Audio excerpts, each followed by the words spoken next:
This is episode 8 of the Women in Depth podcast. Hi, and welcome back to the podcast. Today, my guest is Keri Nola. Keri is an intuitive psychotherapist, best-selling author, and soul mentor for healing entrepreneurs worldwide. While nurturing a thriving clinical practice for nearly a decade with a focus on holistic healing of complex trauma and dissociation, Keri's practice has more recently evolved to create virtual products, programs, and retreat experiences to support the sacred work of healers as they remember their purpose. Keri is on a mission to ignite a global, heart-centered movement that holds space for healers to awaken and bring their soul work to life. Hi, Keri. Thank you for being here. Hey, Lourdes. Thanks so much for having me. I love still getting the chills hearing about the work that I get to do every day. So thank you for reading that and reflecting back to me. I'm like, oh my gosh, that's my job. How cool. So it's great to be here. Thank you. Keri, I know I introduced you and told our listeners a little bit about you, but I was hoping you could expand on that and share a little bit more about yourself and the work that you do. Absolutely. It's interesting because I know some people don't always know what they're called to do in the world. And I feel like my story is a bit perhaps unique in that way. Ever since I was a little girl, I knew that I was on this planet to help and to serve. I didn't always know exactly the way that that would express itself or manifest itself. There were at points when I thought I would be a teacher, or it's funny, when I was really little, I don't know if any of you remember the show Rescue 911, but I remember watching that and thinking I was going to be a 911 operator and kind of coming to the rescue to support people in their moments of need. But I just always feel really blessed to have been connected to an awareness that I was really here to hold sacred space for healing. And that's taken many different forms over the years, starting with clinical therapy practice. So about 10 years ago, I opened my doors for that. And it's been just such a beautiful evolution of figuring out who I am and how my gifts really want to express themselves, and how some of my traditional training has really transformed and changed shape over time to really being more intuitive, calling on the divine feminine, the gentleness and the surrender that is really, I think, required at a lot of times on our healing journey, and finding that I really wanted to share that approach and that perspective with other therapists and healers who wanted that way of showing up for their work in the world as well. So it's been an exciting evolution over the last several years to take my physical brick and mortar practice to virtual global level, being able to reach healers all over, to be able to support them in waking up to their gifts and what they're really here to do. And the shadow piece that I know is going to be a part of our conversation today, or at least what we spoke about honoring today, if that still feels right. I spent so much time, I think, avoiding the dark spaces in my own life, really using my role as a therapist and healer to kind of avoid my own work at the beginning stages. Like, okay, well, I'm here to help others, but didn't really honor or acknowledge the deep ways that my own soul was calling for support and honoring and being seen and heard as well. So over the years, really getting clarity on that and noticing how I deepen into the dark spaces within me and how that allows me to hold a deeper and broader space for others that are coming to me to hold and support them as well. Wow, there was so much that you shared right there that I was wanting to respond to. So I'm going to first just say that I feel that in your role now, you are a teacher and a 911 rescue person. Also, I think that is still a part of everything that you're doing in some ways. And I also wanted to touch back on what you shared about the divine feminine. I spoke with Renee Beck also on an upcoming interview for the podcast, and we also talked about the divine feminine, what that means. And so I was hoping maybe you could expand on that a little bit more for maybe our listeners who are not really familiar with what that is. Absolutely. And I know There's so many different expressions of the divine feminine, and I feel like collectively we're really waking back up to the gifts of the feminine spirit. And I really want to be clear that for me, feminine doesn't mean woman and masculine doesn't mean man. These are really energies that are embodied in all of us. And I think the opportunity is to find a harmony and a balance between the ways that we dance with these energies to really experience the wholeness of our humanity. And for me, the divine feminine is really about the art of surrender, of receiving, of self-trust, and a deep commitment to inner knowing and remembering the wisdom that is really present within the life of all of us. And the masculine is kind of what fertilizes that energy. It's our masculine energy that kind of brings those elements of ourselves to life. So I think man and woman externally can really inform us about what those energies look like within,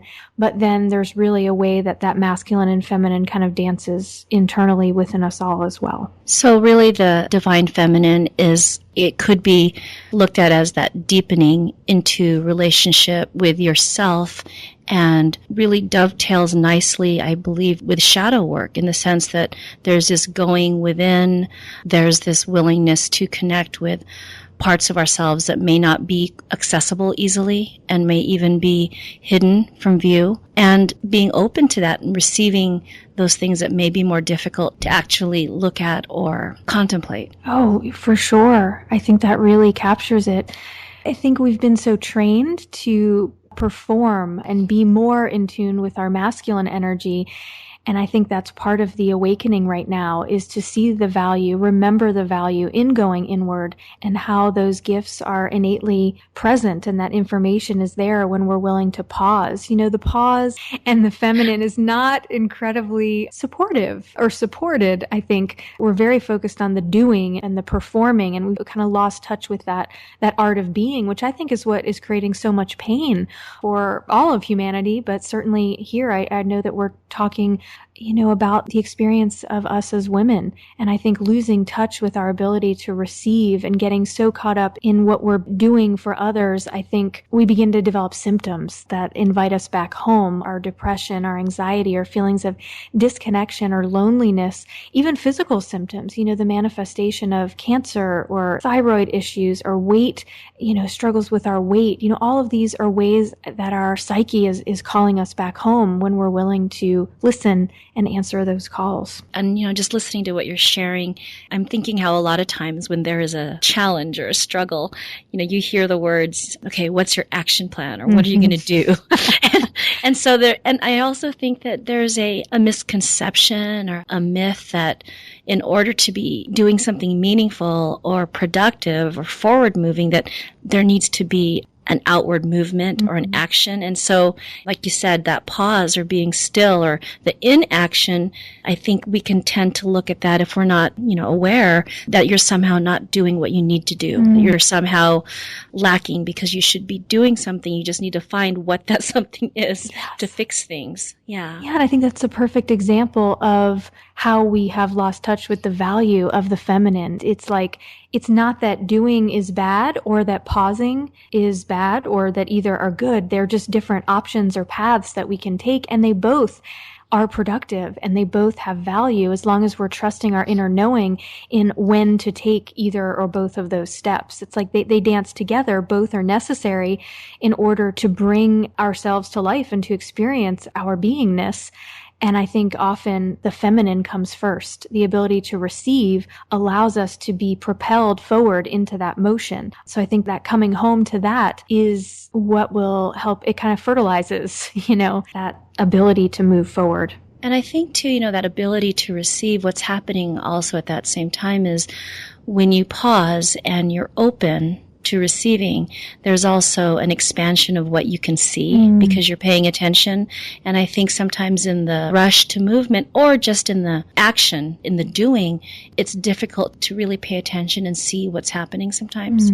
So true. I relate to that a lot. And what's entering my awareness as you share that is the process of birth. The necessary contractions that help us to bring forth new life. And I think our bodies are great teachers to remind us of the natural way of being when we're not in a state of fear and resistance, but we're really honoring that natural flow, and how we do know what that process looks like if we allow ourselves to remember. And so it's really, like you mentioned, it's not that, masculine or feminine is what we think of with gender, and it's also not that one is good or one is bad, but it's really about learning how to integrate these energies into our life so that we're not out of balance.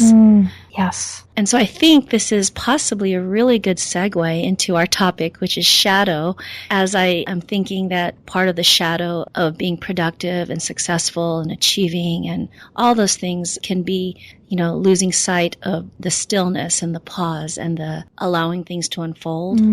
Yes. When we're busy avoiding aspects of ourselves that we are ashamed of or scared of and we don't want to look at, we can really fall prey to what many of us, I think, know as the shiny object syndrome, right? We look over there and, oh, that's shiny. Let me follow that breadcrumb trail. And, oh, how about over here? And we can start to feel really disconnected from the truth of who we are, because it's a very external process that, as you mentioned a moment ago, it loses its balance. And so I think, the distraction that can cause when we're not willing to sit in the dark and to bring light into those spaces. Keri, I think this might be a good place to just go backwards a little bit and share with our listeners what shadow is, and maybe also how that might show up for a woman. Not that this is different from a male's experience, but since our listeners are potentially women, how does this maybe relate more to a woman's experience, that what shadow is? Sure. And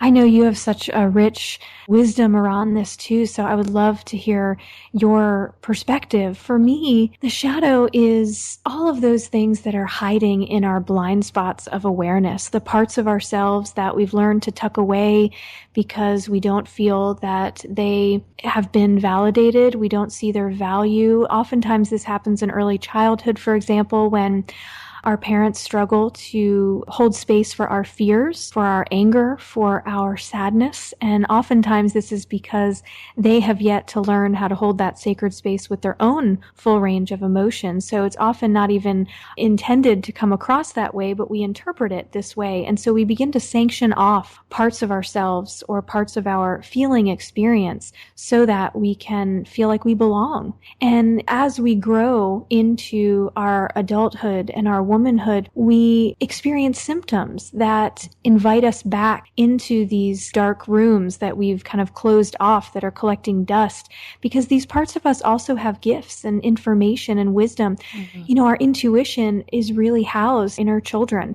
In our youngest days, we have access to that which is beyond the physical, and we can really lose touch with that when we lock away these aspects of ourselves. So, gosh, how does this show up in our lives as women? Well, it can show up in repetitive patterns, perhaps drawing in a particular kind of relationship or partner where we don't feel like our needs are being met. We're not feeling seen or heard or valued or appreciated. It might be feeling like you're in a job or a career that doesn't honor the fullness of who you are. And maybe you don't even know that yet, but you just feel tired and unexcited or uninspired to wake up every day and go. Or maybe you like aspects of your career or your professional identity, but there's something missing, or you're not expressing it in the full way that it really would light you up. And also, I think in the physical body, the shadow can really show up. We mentioned this a little bit earlier, but in different symptoms, illnesses, kind of repetitive physical patterns that seem to be knocking on our door, asking us to come in and gather more pieces of our story and our truth that are wanting some airtime. And I think, as you were speaking about that, I was thinking about some of the experiences that I see in, the clients that I work with, and also just in family and friends. And I think another way that this shadow can show up for women is where they can get lost in putting others before themselves, people pleasing, finding themselves in relationships where they are giving more and the reciprocity is out of balance. Yes. And also, I think for women, not saying how they really feel, not expressing themselves, being afraid of conflict, being the nice girl, not, Yes. not wanting to upset anyone. And, you mentioned that this can have its roots in childhood. As a child, children say what they express how they're feeling. Yes. They ask for what they want. And over time, I think that shifts as you realize that what you say may upset this person, or when you express this feeling or ask for this, there's a harsh reaction. And I think it was your colleague and business partner, Lloyd Burnett, who shared this really great quote, and I'm going to really butcher it, but he said how when you begin to access these parts of yourself and show up more authentically, it's also very dangerous.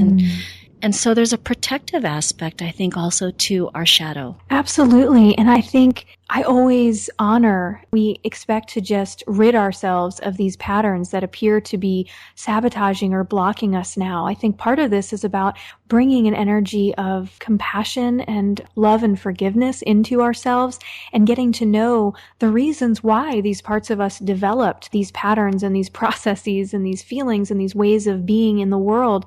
Because often what we discover, I've always discovered it with my own process up until this point anyway, is that the reason parts of me learned or begun to help me keep my mouth shut was because that was what was necessary as a survival mechanism in my tribe, in my family community. Uncensored, unfiltered reaction that we often have as children doesn't always feel emotionally safe. And so in order to survive and to feel protected, we begin to hide those things. So I would absolutely agree with that. I think that's a big part of the healing process, is hearing the stories of the parts of us that we've tucked away and forgotten about, and recovering those pieces of our story, and then inviting them to see what other possibilities are available for us now. Because oftentimes, if we're providing that self-protection through a self-loving, partnership with ourselves, then we have more options about how we speak our truth and how we let our uncensored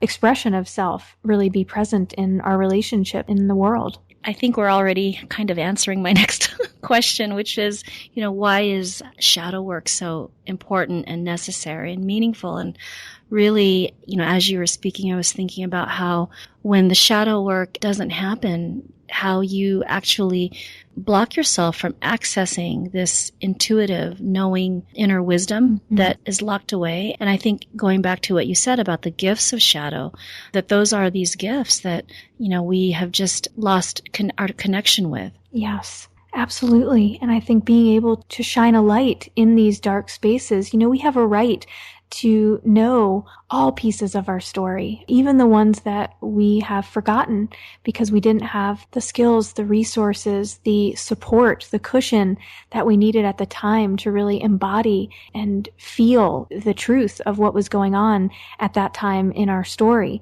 And so for me, the only way to heal and to experience the fullness of who we are is to not only embrace our light, but also to embrace our dark, because those two things go together. It's to me like the heads and tails of a coin. A quarter is a quarter because it has the heads and the tails. It's not just one of those pieces, right? Yeah. And I think, just also one of the things that I try to share in my work with clients and also in my own life is it's not this or that. It's not either or. It's not that you want this and so this other part of you will go away or not be so significant. It's really about, getting into loving relationship with all these parts of you and seeing their purpose and what they bring to your life. I think another gift of shadow work is the self-acceptance and the self-love. Absolutely. And interestingly enough, the more that we bring light to our dark spaces within, the more we get a reflection of that in our external relationships, whether it be shifts that we notice in relationships that we're already in, or whether we begin transitioning out of certain relationships and welcoming a different kind of reflection, relationships where we feel like the other person can really witness us in a deep and sacred, meaningful way. They can hear us, they can see us, they can really hold the truth of whatever it is that we're bringing into that relationship. And I think this is one of the vulnerabilities of shadow work, is that the more that we get clarity around who we are, and we remember and we awaken and we allow ourselves to show up in that way, it can feel threatening to relationships that we've already negotiated from an unconscious space when we didn't know these aspects of ourselves. So it's not always a relationship ending as we do this healing, although sometimes it can be. And so I think there's also a grieving that comes in realizing parts of us that we've left behind, and then people or ideas or relationships or decisions that we've made from those unconscious spaces, and the way that we may grieve additional endings as we journey into these new beginnings. Yeah, I think about, there's a quote by a mentor of mine, and he speaks about getting into a relationship with yourself and getting to know these parts. And so you are able to have more clarity on who you are and begin to create a life that's a more accurate reflection of all your parts. But then after you have figured that out and you know that, okay, this is really a part of me that I want to bring into the world, the second part is actually the most difficult, which is having the courage to live it out, because as you said, there will be reactions, opinions, things may change with relationships, people may leave your life as the world around you makes space for this birthing of these new aspects of yourself. And so there's so much to this process of working with shadow. Yes, it takes courage. It really wakes up those fears, I think, that are within us. Like, can I still belong? And I think for me, it's really about, as long as I belong within, I always belong without. And I can find my community and my people when I am creating that belonging within myself, because we align with the vibration of what we are, what we have going on within ourselves. So the more that is in our blind spot that we can bring to the light, the more consciously and empowered we are when we're making decisions and engaging in relationships and choices in our adult life. I think one of the things that I see a lot of has to do with pursuing, what one really wants to do as far as their work in the world. And there seems to be oftentimes a safety net that they may be in, or a place that is supporting them. However, it's not feeding their soul. And yet they know that to take that risk, to take that leap into what really lights them up is going to cost them, maybe some security, cost them in the sense of relationships, of people in their lives being upset about this decision that also impacts them. Yes. And so I think it's also partly, the shadow can be a security blanket in that sense, that it keeps me safe from failing, or the perception of failure. Yes. It keeps me safe from disappointing or hurting others, because letting go of this life preserver, this safety net is just so scary. Yeah, and I really appreciate that honoring of those fears that come up, Lourdes. I think it's just such a fragile and sacred process going into these places, and being able to do it at our own pace and in a very gentle way when we're willing. I think it really helps us to bring these parts of us along, and we don't need to rush in, and break down walls and tear down structures that we've spent our entire lives building so we can feel safe. But we can begin to tell ourselves deeper levels of truth, one truth at a time. And in doing that, we gently and slowly shift our inner walls and our inner landscape to really meet us in a way that honors our present time, and being able to express ourselves more fully and completely. But we don't have to race to the finish line. We can do that in a way that is slow and steady, or not. It's not always a graceful process. Right. That's for sure. It hasn't been for me anyway. And I think being willing to get a little messy, and sometimes that looks like, tears or anger, rage. Sometimes it looks like, just saying the hard thing, feeling our heartbeat in our chest, our palms sweating, just feeling a bit awkward or very awkward in our body. I think it's all part of it. I love that you mentioned that, because I think, oftentimes we can be so rejecting of and angry with these experiences that don't feel good, that they're not comfortable. We really would prefer not to be in them. And I think that's part of being in the shadow also. And the shadow work is being in those uncomfortable spaces and allowing yourself to not just try to fight it or push through it, and to maybe, just like you mentioned before with the divine feminine, with the energy of surrendering and moving with it. Yes. Yeah. And what came to mind was, what if the discomfort was welcome too? I think we kind of pick and choose which parts of us we want to welcome at our inner table. It's like, okay, you're welcome. You not so much. Like, okay, you go in that room, you half out the closet. I don't know about you yet, and that's all part of it. And being able to tell ourselves the truth about, I still have these parts of me locked up because I'm scared to get to know them. I'm scared for the world to get to know them. And that's okay to honor that as part of the process. I think, a place that I continue intending to move in the direction of is when I can allow all parts of me to belong and to have their space and their value within myself. And that includes the discomfort. I have journeyed over the last couple years. I have had some back pain and sensations coming to the surface. And it's like, that can be incredibly frustrating. And I just want it to be over already. But then I also, on the other hand, realize I haven't heard its wisdom yet, because I know that when I do, it will shift and change. Am I willing to sit in that discomfort and to find the story that's waiting for me there? I think our bodies and our souls love us so much that sometimes they're willing to get really loud and uncomfortable on our behalf in order to try to get our attention. But I think that question is, are we willing to show up as the student when our teacher arrives? Right. So really, in your personal example, Keri, that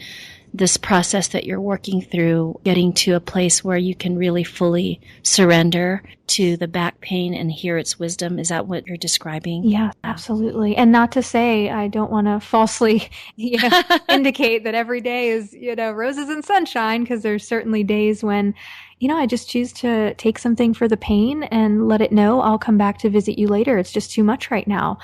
And other times where I'm willing to, lay on the floor and say, okay, show me, let me see. I'm here. I'm ready. I'm willing. And, it's just that dance. And we don't always show up the same way, but it's about forgiving ourselves, I think, for those moments when we don't want to show up with ourselves, because it's part of the process too. And so, Keri, I know that, you have created a wonderful tool for individuals to begin to work with shadow. And I was wondering if maybe at this time we could share that with our listeners. And I was trying to think of a situation or a theme that maybe women struggle with that we could use in this work. What are your thoughts on that? Oh, absolutely. It's interesting. I've been referencing the physical body a lot today. I talk about shadow all the time, and the body doesn't always come through as strong. So my first inclination is to follow that trail and to honor the ways that the shadow may be showing up in our physical bodies, our physical life right now. I think that would be very meaningful and relevant. I know that for women, their bodies can be a big source of emotional pain and struggle with comparing themselves with. There's so many aspects with a woman's physicality. So I would love if we could maybe work with that. Sure. So, you referenced this tool that I have brought through, and just earlier this year, I created the Messages from Shadow Oracle deck and healing system. And this is a deck of 34 energies that asked to be kind of collected in this deck of healing cards. And they're really to be used as a cosmic mirror, showing us back to the parts of ourselves that we might not have conscious awareness or connection with at this time. There are 4 light expressions in the deck, which can be used in a variety of ways. And there's also several neutral cards, which help us to understand different things. Or if we want to tune in, like, for example, today, Lord, as we've talked about, tuning into the shadow of the physical body. So we can pull that as a neutral card in the deck. We can pull that from the deck and then shuffle and select another card to help us understand what shadow pattern is manifesting itself in the physical body. So if you'd like, perhaps perhaps we can do a collective reading right now and see how the listeners might relate to the energy of this physical body shadow that's showing up. How does that sound? That sounds wonderful. Let's do it. Perfect. So I want to invite listeners, if you're in a time and space to do this now, or you can certainly pause and return. So just close your eyes as I shuffle the messages from Shadow Deck here. And I'm just intending that this energy, that the deck calibrate itself to our collective energy to share a pattern that is showing up in our physical body that may want some presence and attention right now. And so taking a couple nice deep breaths, just inviting an energy of receiving. And when you're ready to receive, I will share with you that the shadow pattern that's showing up around the physical body, I was actually led to pull 2 cards. The first one that shows up is the self-harm card.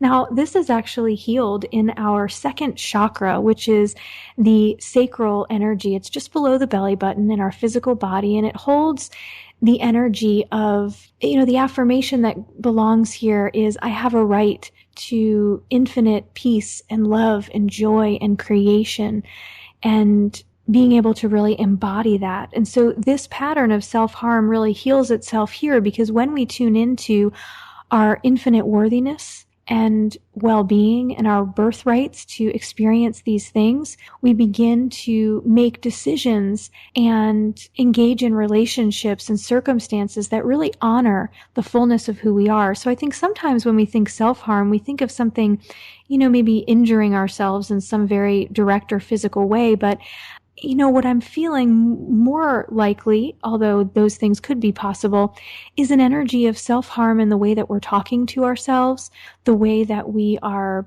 being with ourselves, and how we can create a bit more cushion there, and how the physical body may be trying to reflect us back to this. One of the things that's showing up right now in my awareness is like a fatigue, a feeling of deep just tiredness, exhaustion, and the ways that may be trying to reflect us back to where are we believing things about ourselves, or saying yes in spaces where we really mean no, or saying no when we really feel passionate or excited and we want to say yes to something, how we can give ourselves permission to move in those directions. And I know this is a lot here, but it's interesting that the next card that shows up is actually the infinite enoughness card, which actually is in the family of worthiness. So it kind of suggesting that as we return to the truth of our infinite enoughness, we begin to shift the self-harming thoughts, behaviors, and patterns that we've manifest, and our physical body will feel the support of that and will begin to release these patterns, because it no longer needs to mirror us back to these things, because we see them and we're acknowledging and honoring them in other ways. Wow, that was beautiful, Keri. I am just thinking of the self-harm energy and the infinite enoughness energies, and really how as women, there are so many ways that we are unaware that self-harm is insidiously making its way through our lives. Yes. And I think those more innocuous ways that the self-harm is sneaking in are actually some of the most dangerous. Yes. Yeah, I love that you touched on, yes, self-harm can be, quite literal of what we think of with self-harm, but it also is about choices about the way we engage with life and relationship, the choices we're making that cause harm to us. And going also to the infinite enoughness, that is such a big theme now that I'm hearing from many people and seeing around me, of not feeling enough and comparing yourself, the shiny object syndrome, because you feel that in some way you're lacking. So I love that was the second piece that came out of this. Thank you for sharing that. You're welcome. And that infinite enoughness card is actually one of only 4 light expressions that's present in the deck. So the fact that came and joined us today in this conversation really lets me know that those of you listening are really feeling a readiness, whether you're consciously aware or it's beginning to reveal itself to you. There's a real readiness to shift some of these patterns and to bring more love into our spaces. And I'll I'll share these images with you, Lourdes, so perhaps you can share them in the show notes, because all these images are energetically encoded to clear at the space of cellular memory. And just by looking at the images, using them for meditation, they can also support an awakening and clearing of some of these patterns. And interestingly enough, 2 of the cards are orange and the other one is red. So these are all very lower chakra energies, all about being grounded and rooted in our right to be here on this planet at this time, and waking up to the reality that because we are here, we are worthy, and we are here with important gifts to first and foremost share with ourselves, and then to allow those gifts to ripple outward. I'm guessing a lot of our listeners are healers, light workers, visionaries, whether you're doing that, at home with your families and children, whether you're out in the world, writing, teaching, speaking, healing, therapying, however that expression of your gift may be showing up. There's just a real invitation to be grounded in your physical body and be awakened to the reality that you belong here right now. Otherwise, you wouldn't be here. And you don't have to fight with the parts of you that don't believe or resonate with that yet, but perhaps you can work with an affirmation or a mantra like, I am willing to wake up to my worthiness, or I am curious about remembering my worthiness. I believe in using affirmations and mantras that meet us where we are in a gentle way, rather than trying to trick ourselves into believing something that doesn't really feel right or true to us yet. So mantras are also a part of the healing system that goes with the cards. So there's a few that are showing up right now that you might work with as you continue dancing with this shadow energy in your own way. Keri will definitely link those images of the cards from today to the show notes. Perfect. And could you share a little bit more about the best way that listeners could get in touch with you, and maybe some information that they might find meaningful or helpful? Absolutely. Yeah. So my website is kerinola.com, and that is kind of my home base. So everything that I'm currently doing and being in the world is all housed right there. I do have a shop link on that site that can take you to my books and also to the messages from Shadow Deck. And if you would like to experience the deck more deeply, there's actually a reading link inside the shop, and you can click to download a free reading from the Shadow Deck yourself to continue on that journey of waking up to more shadow patterns that would like your attention. And if you'd like to treat yourself to a deck at home to work with on your own, all of that information is right there as well. Thank you so much, Keri. This conversation just had a wealth of wisdom and insights and healing energy, and just so grateful that you shared your time with us today. Oh, you're so welcome, Lourdes. Thank you for having me. I feel like there are places and spaces in the world right now where, as women, we're really coming together to have these deeper and more meaningful conversations. And I'm honored that I've been able to share this time with you and your listeners, and that you have had the courage to bring Women in Depth to life. I'm just really moved so by much. that. Yeah, really moved. Thanks, Keri, for your support. You're welcome. Okay, take care. You too.